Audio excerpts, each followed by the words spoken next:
Welcome, everyone, to our latest episode of Think, Pair, Share. Today, our guest is Dr. Debbie Zacarian. Dr. Zacarian is a founder of Zacarian Associates, and she's known for her expertise in strengths-based leadership, instructional practices, and partnerships with culturally and linguistically diverse student and family populations.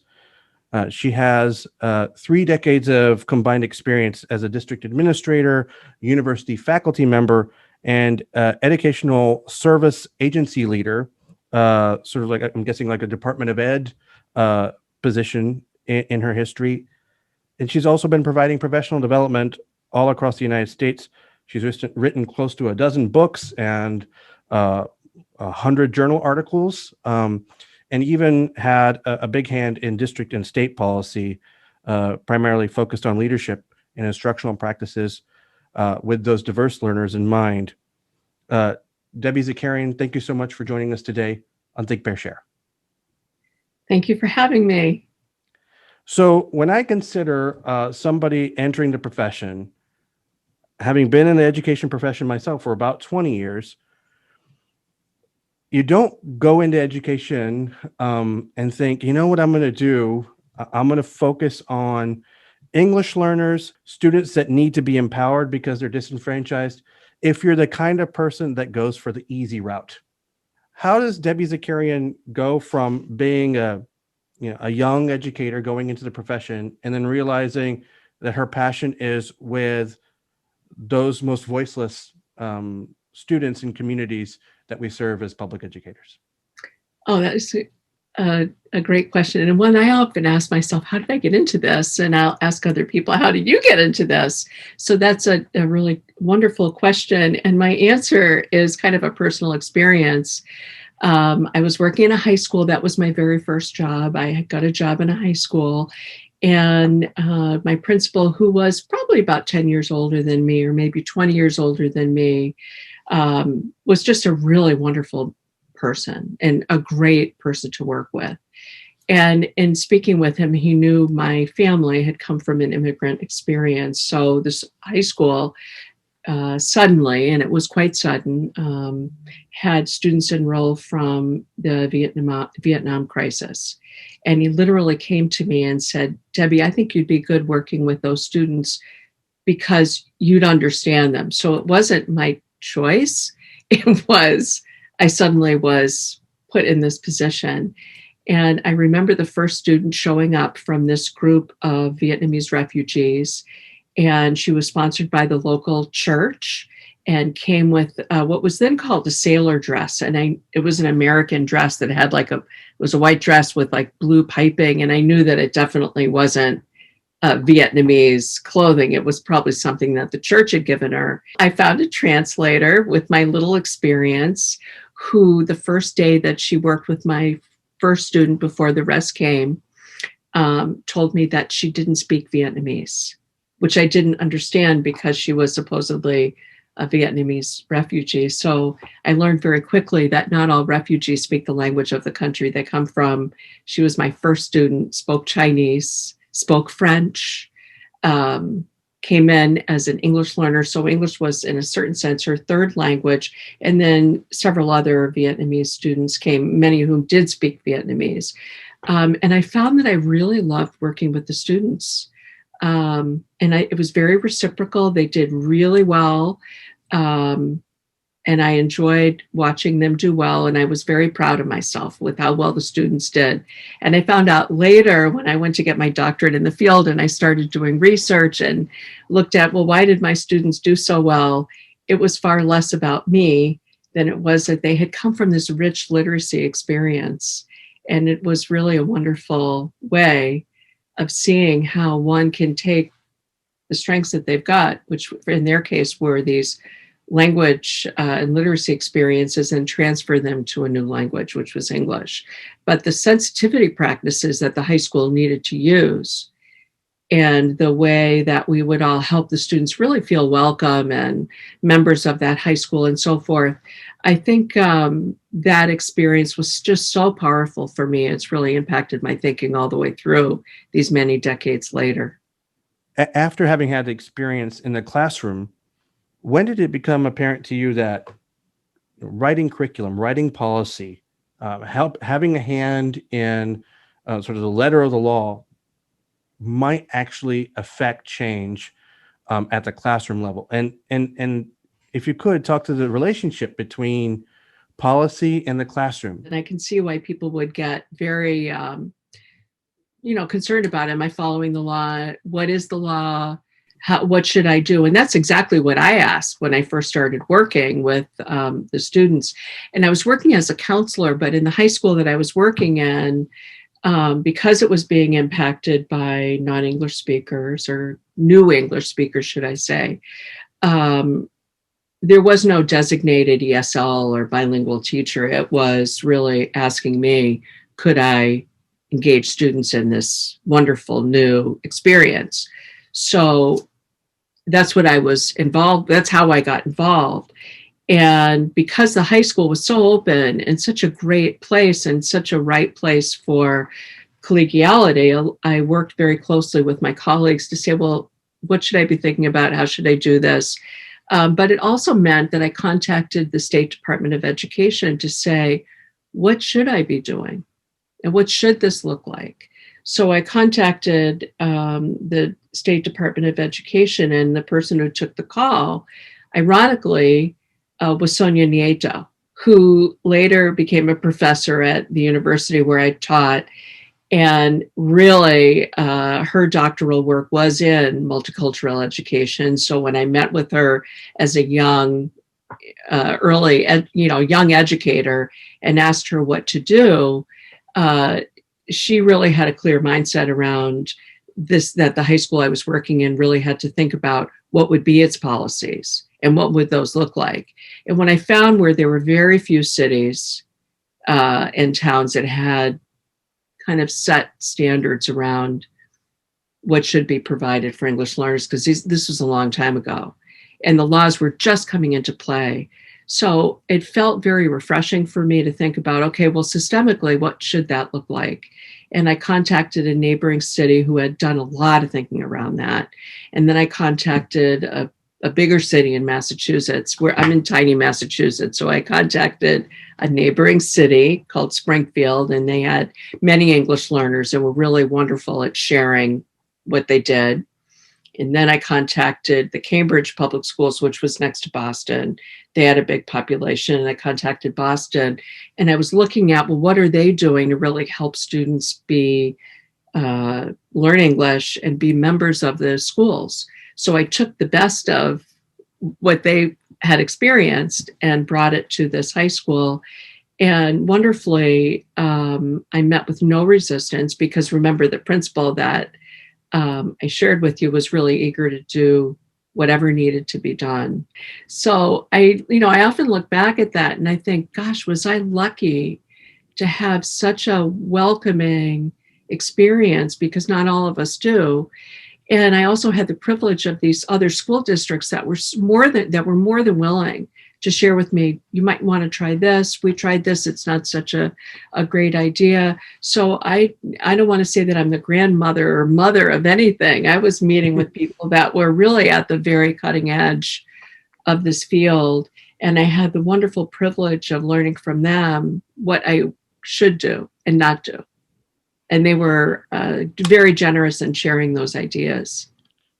It seems like it started an amazing journey. And even in my time in education, and I'm sure the Houston context is different than the context in Massachusetts, but how we perceive of ESL has changed so much in those 20 years. Culturally, and I'm speaking sort of more broadly as Americans, our cultural responsiveness has changed.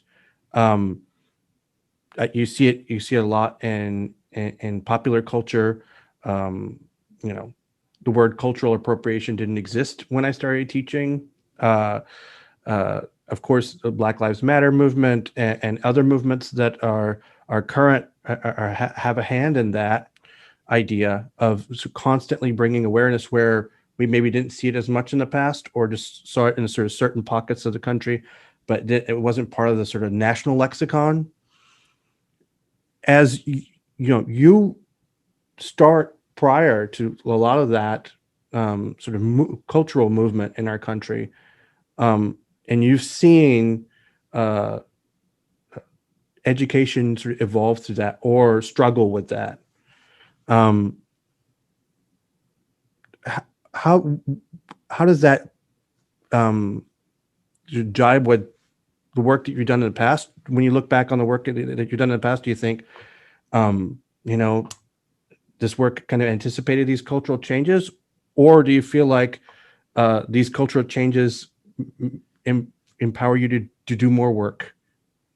Oh, but gosh, I think that's yes and yes. Yes to both. Yeah, it does. I've certainly seen many inequities and practices that really need to be strengthened.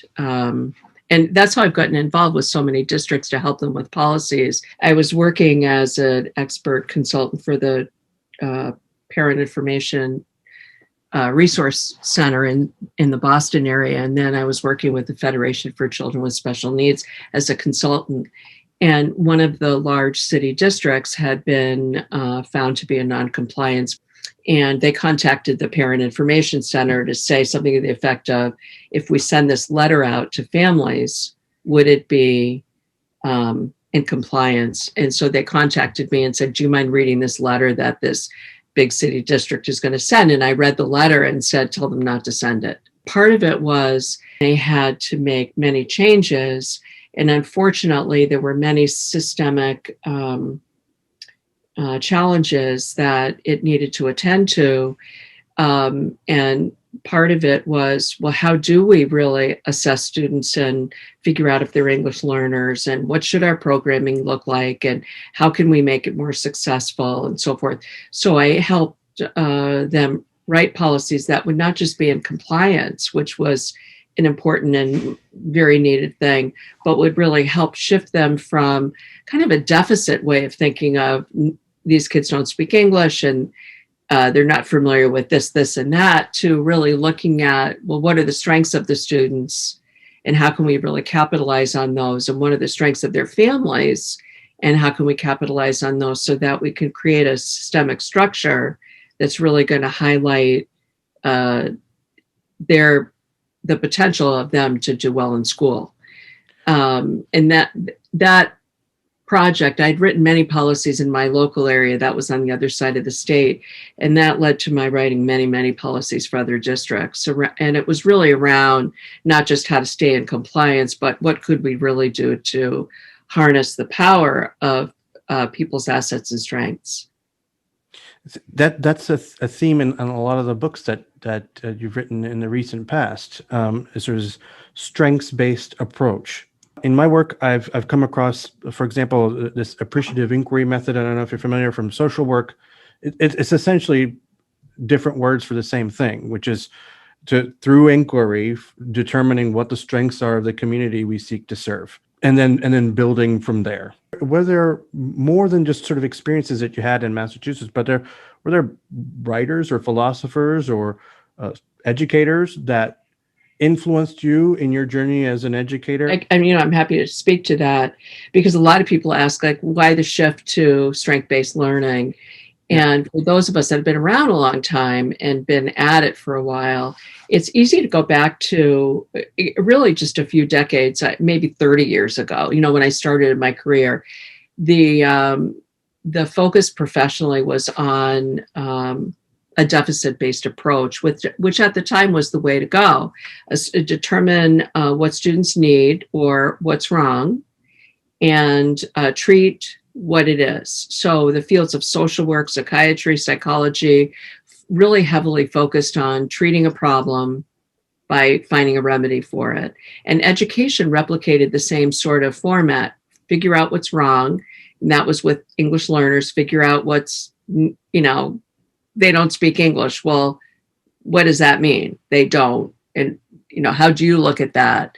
And it followed like a special ed model of identify the problem and treat it. And what all of these fields found, so the field of psychiatry, fields of psychology, social work, and education found is that the more we use a deficit-based approach of looking at what's wrong, it's like looking at broken pieces of glass. It just keeps on breaking more and more and more. And really, students and people did very poorly using that approach. So it led to psychologists like Maslow, who coined the term positive psychology. And his research looked at, well, what happens when you really look for the inherent strengths and capacities of people? And what might happen by doing that? And, his research has certainly made an impact on me. There are pediatricians and people in the medical field who've made an impact on me. And I'm going to blank on his name, but there's a really world-renowned pediatrician in Philadelphia who really talks about how when he works with students with chronic illnesses, very significantly serious illnesses that are going to impact their lives forever, one might look at those kids as saying, oh my gosh, those poor kids, they're going to be, and everything that streams out is negative. And he's really spent his career looking at just the amazing strengths and resilience of those very children and how many of them can be successful when. And so, for years, I taught a course when I was teaching at the university of my state, University of Massachusetts, that it was called Managing Culturally Responsive Classrooms. And it really looked at these new findings around what happens when we focus entirely on people's strengths and assets, and we acknowledge them and we honor them and we work toward helping kids feel safe. Do we get better outcomes? And in almost every case, with actually no exceptions, we always do better. And so that kind of led to my thinking that this is the way to go. And then from a social justice perspective, I would say, Geneva Gay, Gloria Ladson-Billings, Lisa Delpit, really scholars who've really looked at, what does it mean to teach someone who's not like yourself? Mm-hmm. And what kinds of things are really important. And there's been a lot of developmental research by scholars like Mary Govain and Barbara Rogoff that have really impacted my thinking, because I come from a literacy orientation, but there are many students who don't come from that experience. And that's not a bad thing. That can actually enrich a classroom in ways that are really wonderful to think about. So I think I've been impacted by a lot of fields, and have really helped my thinking about why it's so important to look at a strength-based approach that really honors your assets as an educator and my principal, my superintendent. If we all operate off of what's possible, it's a whole lot easier to gain a foothold in helping kids flourish than look at what's wrong and then keep perseverating on, well, this isn't happening and that isn't happening. So that's been a real intentional way that I've been thinking. It makes a lot of sense. I was actually talking to a colleague who's the father of a child with autism, and we were sort of talking at length about it. I was like, man, when I think about it, we're so proud as a society about advances in technology, and advances in technology are very important. I don't mean to diminish them, but so many of the things that have come to light whether it be related to autism or dyslexia or the pedagogy with English language learners or whatever is that didn't require a scientific method, and certainly didn't require technology to acquire. These are things that we have had to culturally open ourselves up to through discourse, through observation, but ultimately through conversation and experience. And so it seems so common sense once it's commonplace, that you almost forget that there was a time where there was no such word for autism, and people with autism were treated like outcasts. or the deficit model was applied to English learners, even though through no fault of their own, they don't know English. And it's in no way indicative of a deficiency on their part. Yet we would create a deficiency plan for that, Yeah, Um, yeah, absolutely. Like I remember working with a district, and they really felt they were doing the right thing. They were impacted by they had a big factory in the community. They hired the factory was bought by an Asian, I want to say entrepreneur company, and so it brought in a lot of Asian community. And the district that I worked with was found in non-compliance, not because they did it with bad intent, but they felt, sure. okay, if the kids don't speak English, we have classified our school into homogeneous groups. So kids, we have our AP classes, we have our college bound classes, we have this, we have that. And they put the students in the lowest, I want to say the one that had the least amount of plans for kids to go to college. Sure. And so very quickly, the Asian students dropped out of school. So they were found in noncompliance because many of their English learners dropped out, and they really genuinely couldn't understand why they dropped out. But if you or me were brought to a district and we were told, you shouldn't be in the AP classes, you shouldn't be in the college bound classes, you shouldn't be in this, you shouldn't be in that, we're going to put you here. So once I brought that to their attention, they went, oh, yeah, of course. We shouldn't have done that. But it was really, they felt like, oh my gosh, the kids don't speak English. They're not going to get all of this high level stuff. It's going to be easier for them in these other classes. So, part of my thinking had to be, okay, what was in the best, why did they think that was in their best interest, and what could I do to really help them use their own strengths to create a better plan, which they did beautifully, I have to say. But that's a big part of it, is really helping us all kind of think this through. I think about it a lot when I think about, and it's a question I routinely pose: what are the chances of a student labeled as ESL, an English learner, coming to our school and being valedictorian with these systemic challenges that are in front of him or her before they could get to that goal? I mean, yeah, that's a wonderful. There's no pre-AP ESL class anywhere that I've seen, and why not? Because we have such a difficult time in the first place, sort of serving students who don't speak English. But beyond that, once we get to that point, we feel like the work's done. So I guess I mean that's an interesting rabbit hole to go down, which is differentiating for an English learner. How do you think? Do you have a vision from a sort of a bigger perspective? I have a hard time at the school level thinking that just in terms of economies of scale, resourcing differentiation on that level for English learners.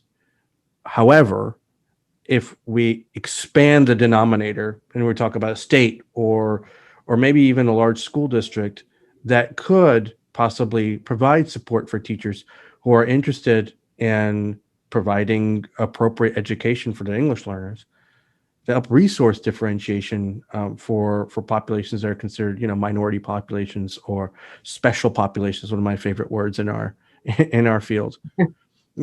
Is that a potential area of growth for us as a country?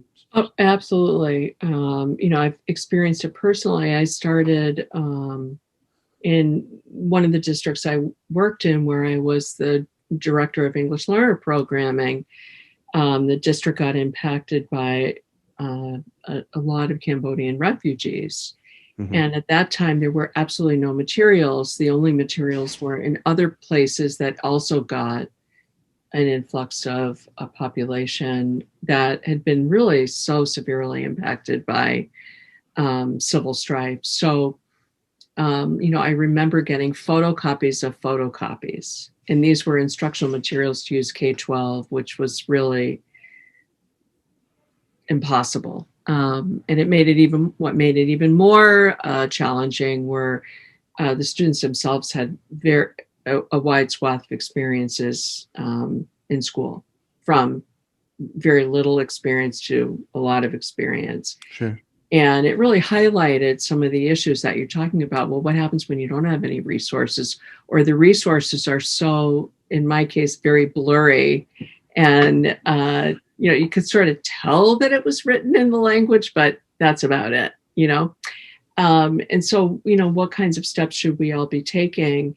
And I think we're all really seeing inequities and being much more amplified with the pandemic than perhaps they ever have been. Not that you and I might not be aware of them, but certainly crises bring them to the foreground instead of the background.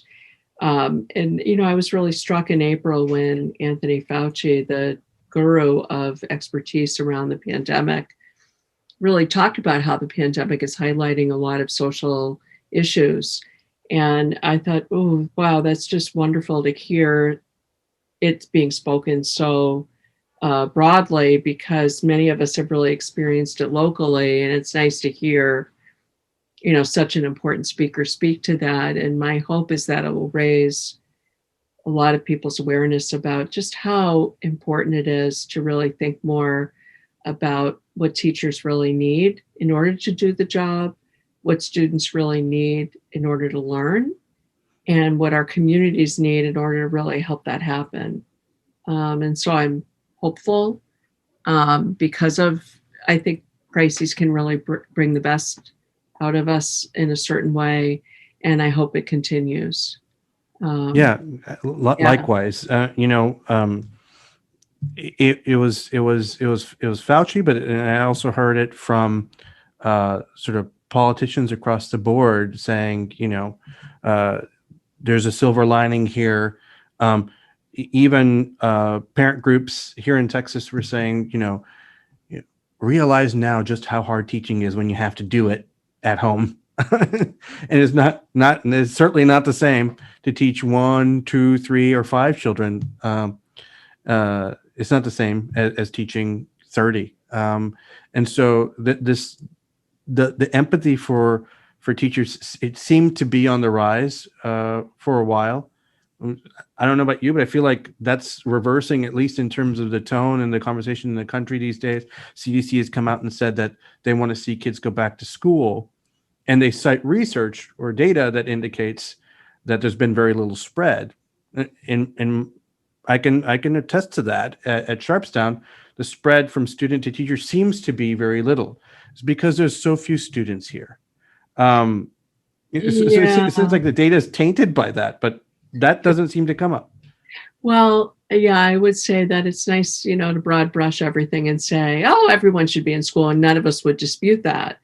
But I think it is critical, if not urgent, to really look at, okay, what about the schools where there's, where we haven't there's large masses of students in a small area, which there is, yeah, or where the ventilation, where all of the mitigation things that needed to occur have not occurred. So I don't know that we can say, yes, we want kids back in school, but at least in some of the metropolitan areas that I'm familiar with, they've really struggled to try and come up to speed with being in older buildings that really don't have the capacity to modernize that in the way they need to. And in some schools, unfortunately, all across the country, class sizes have really grown because funding has gone down so dramatically. So I think it's going to be very important for us to really look more closely at what should schools look like and what should we guarantee to make sure they're safe. Yeah. I can't agree more. We'll see what the future holds. I can tell you that there needs to be a concerted effort across both federal, state, and district lines to not miss a golden opportunity to make our schools more ergonomic to the needs of our kids. And I hope that happens. And of course, I think the work of folks like you and practitioners at the campus level should make an impact in making that happen, and I hope that it does. Sort of want to end our discussion today to talk about changing the ethos in school systems. And we sort of started with this, and I like the idea of ending with it, is as we sort of unlock empathy and unlock common sense when it comes to dealing with students who deal with adversity, whether it be linguistic or otherwise. How do we make sure that, whether it be from the College of Ed perspective or from the district perspective, that our teachers are agents of that new ethos and not rubber banding to the ethos of their years as students? I mean, I think that that's a phenomenon that's pretty well documented, that teachers will often, and I'm sure I'm guilty of this, rubber band back to what was normal for us when we were students. Oh, teach like when you were taught, you mean? That kind of? Yeah. It's not something I'm proud to admit, but it's certainly something that I've seen. And when you're trying to usher in a different way, things are great until there's a stress test, and then sometimes people will go back to what they know best in those moments of stress. What advice do you have to school systems and to schools like ours to see through those changes? Yeah, I think that's the big question that a lot of us, love to think and talk about, because it is such a systemic need of, who are the students that really aren't graduating at the same pace as everyone else? Well, it's multilingual, multicultural learners. Who's at the most risk of failing? Well, it's the same group. And Sure. Where there's overlap, it's often the same multicultural, multilingual learners who also have, students with special needs or represent different underrepresented groups racially and so forth. So, it's a really rich question. And I think in my mind, the answer, without giving it lip service, is professional development. Is how do we create a systemic approach to professional development that really looks at, well, what should we look like as a whole? And what do we really mean when we say teach to the whole child? And then how can we bring in community partners that are going to also be our, I want to say aces in the hole, but really help us also. And some of the examples that I love using are, I had the privilege of co-writing a book with Margarita Calderon, a really renowned leader in the field, expert, scholar, who's probably more, as much more known than me and very well known in the field. And she would say the same thing. In fact, a lot of her work is around providing professional development and a whole district, whole school, whole classroom approach. And then the third co-writer is Margot Gottlieb, who, Texas isn't one of them, but many states use the WIDA assessment, and Margot is one of the founding scholars of assessment research. And she would talk, and does talk a lot about how we should really be assessing students for learning, not of learning, but, how we can use assessment to really help us think about, how can we help students learn and help them. And she writes a lot about, well, what can they do already and how can we capitalize on that? And so I think when we look at professional development, how do we really help our teacher education programs become more responsive to these rapidly changing needs of our country? What should they look like? And it's not just who is represented in these teacher education programs, but it's how are we really paying attention to who our students are and who their families are? And what does that look like in terms of those course books that people are reading and what's being spoken of?